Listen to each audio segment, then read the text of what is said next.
रात्री गाणगापूर कसं दिसतं हे मी आता या व्हिडिओमध्ये दाखवणार आहे। रात्रीच्या वेळेस गाणगापूर कसं दिसतं, दिवसभरात पूर्ण गाणगापूर पूर्ण भरलेलं असतं, रात्री आपण बघूया गाणगापूर कसं दिसतं। संगम आहे, रात्री 9 नंतर पारायण पूर्ण बंद होऊन जातं। रात्री 9 वाजेपर्यंत तुम्ही पारायण करू शकता। हे संगम पूर्ण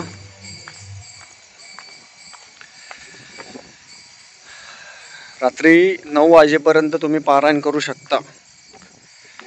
9च्या नंतर संगम पूर्ण बंद होऊन जातं। हे संगम आहे, सगळं पूर्ण शांत आहे।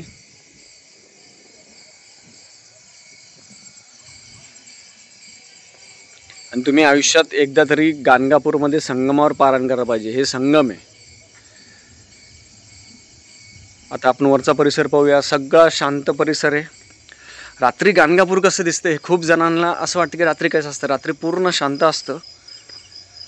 प्रत्यक्ष दत्त महाराज इथे येत असतात आणि प्रत्यक्ष दत्त महाराज आहेच इथे। इथे काय आहे, महाराज प्रत्यक्ष असतात। पहिले अगोदर 12-1 वाजेपर्यंत चालायचं, पण आता बंद केलं। रात्री 9 नंतर पारायण पूर्ण बंद होऊन जातं। हे संगमाचं हे इथे गुरुचरित्र पारायण होतं। रात्रीचा परिसर आहे गाणगापूरमध्ये संगमावर।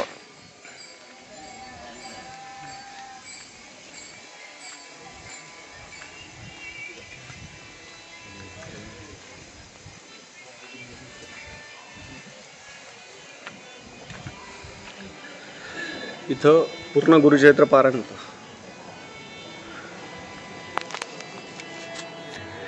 इथं तुम्ही गुरुचरित्र पारायण करू शकता।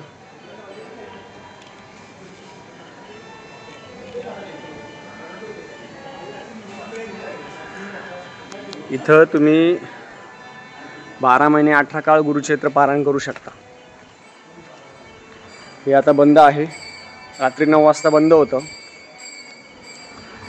इथं गुरुचरित्र पारायण करण्यासाठी कोणतंही शुल्क आकारलं जात नाही। इथं गुरुचरित्र तुम्ही कधीही करू शकता। इथे नंबर लावायची गरज नाही, काय नंबर लावायची गरज नाही। इथं महिला पुरुष सगळे मिळून पारायण करू शकता।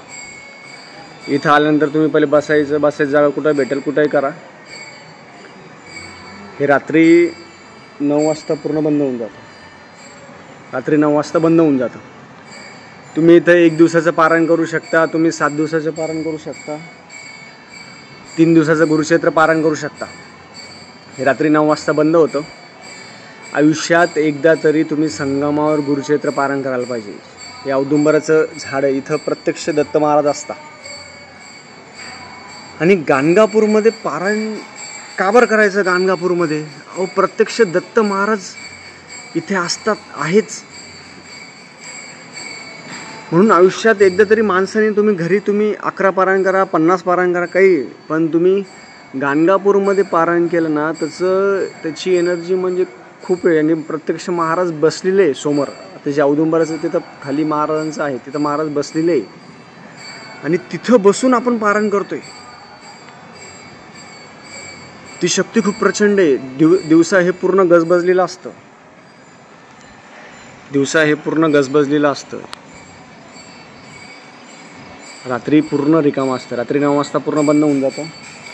तुम्ही कुठं नाही आला असेल, तुम्ही कुठं नाही जरी आला, इथं आल्यानंतर तुम्ही कुठं कोणाची काही गरज नाही कोणाची। इथं आल्यावर तुम्ही जिथं मोकळं दिसेल, आता हे 2 रो मोकळे दिसत आहे पहिले, जिथं मोकळं दिसेल तिथं बसायचं। सकाळी 3 वाजता गुरुचरित्र पारायण सुरू होतं।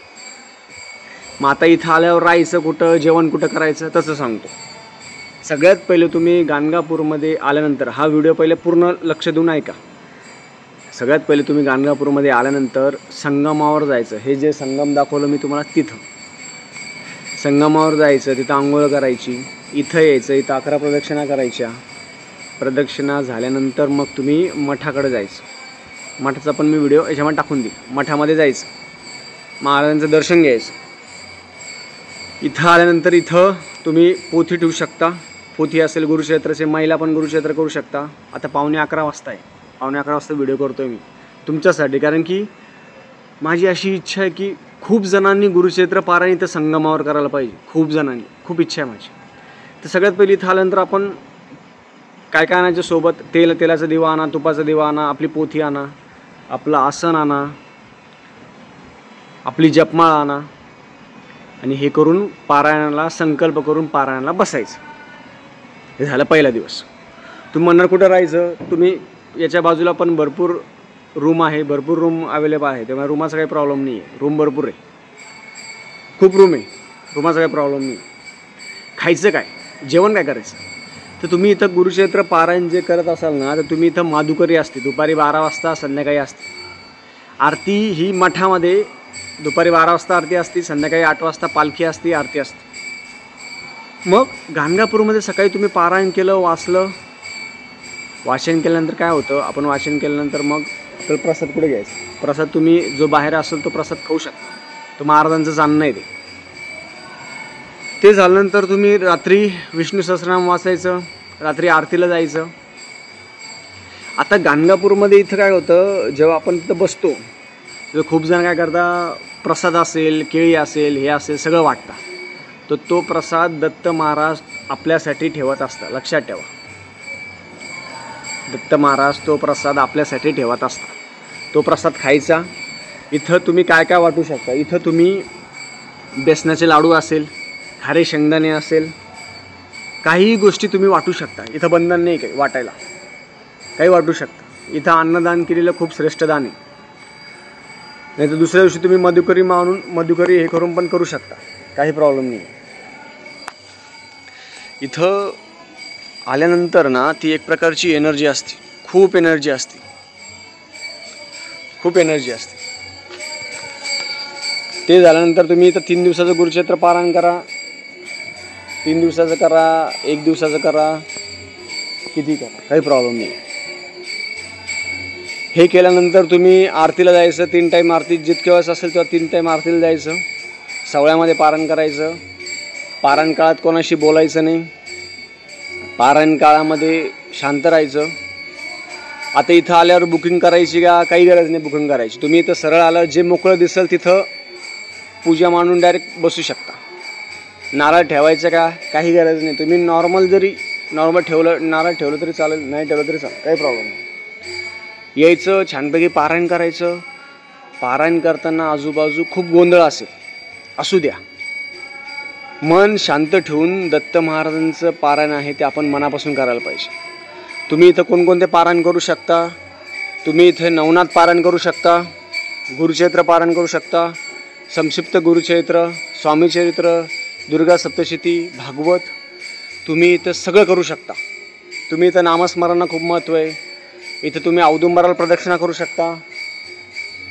तुम्ही इथं झाडलोट करू शकता, झाडायचं, पुसायचं, सगळं करू शकता. हे दत्त महाराजांचं स्थान आहे. इथं प्रत्यक्ष दत्त महाराज असतातच नाही, आहेतच. खूप एक प्रकारचा आनंद भेटतो इथं येऊन. खूप आनंद, इथला आनंद आहे ना तो कोणत्या शब्दात मी सांगू नाही शकत. माझी इच्छा एकच आहे की सगळ्यांनी आयुष्यात एकदा तरी या, मी म्हणत नाही कंटिन्यू या, आयुष्यात एकदा तरी तुम्ही सगळ्यांनी गाणगापूरमध्ये हे संगमावर गुरुक्षेत्र पारायण करायला पाहिजे. तुमचं आयुष्य नाही, सगळं तुम्हीच बदलून जाल डायरेक्ट. आणि खूप छान आहे, मन प्रसन्न करणार आहे. काही कोणाचा विषय नाही, आपापलं मनाप्रमाणे वाचन करायचं. तुम्हाला कोणी टोकणारं नाही, कोणी म्हणणार नाही, कोणी तर सांगणार नाही तुम्हाला असं करा तसं करा. फक्त जे व्हिडिओमार्फत ज्या गोष्टी आहेत त्या गोष्टी मी सांगत असतो. बाकी इथं तुम्हाला कोणी काही बोलणार नाही. मनापासून सेवा करायची. महाराज प्रत्यक्ष असतात. तर आपण आजूबाजूचा जो परिसर आहे तो रात्रीचा परिसर बघूया. या अशा गाड्या लागलेल्या असतात आणि भरपूर लोक आहे ना इथं झोपत असतात.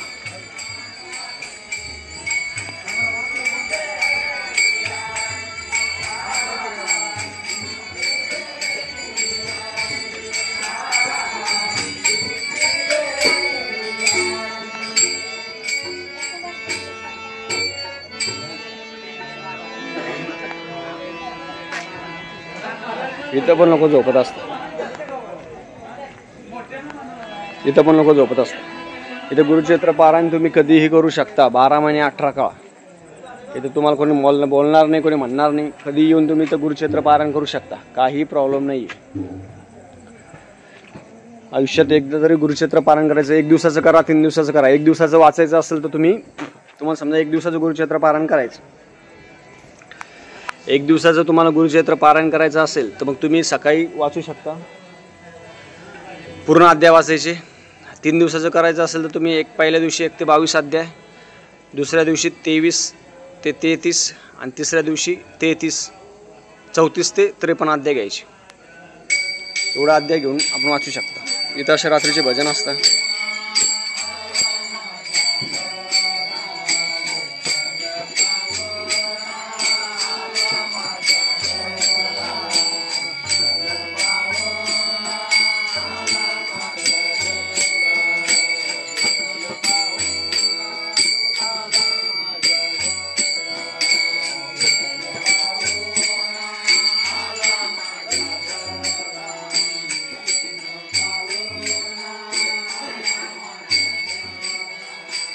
रात्री लोक इथे झोपत असतात.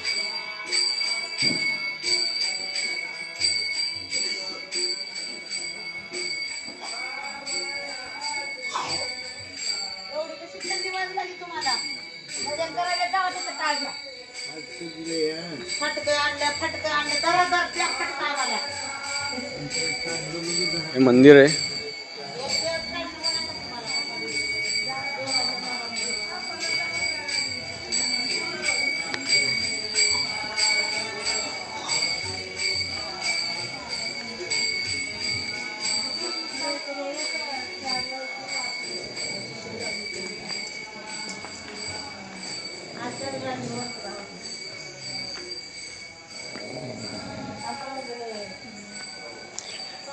हे असं संगमस्थान आहे.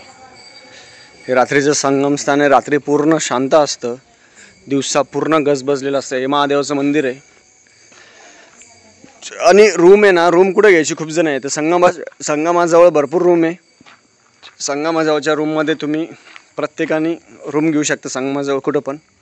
पाऊस पण चालू आहे आता सध्या.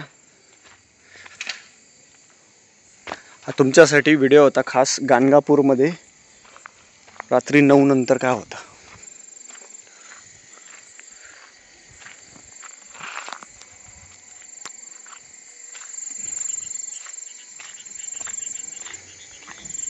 चालेल, झालेली सेवा मी महाराजांच्याने रुजू करतो. श्री स्वामी समर्थ.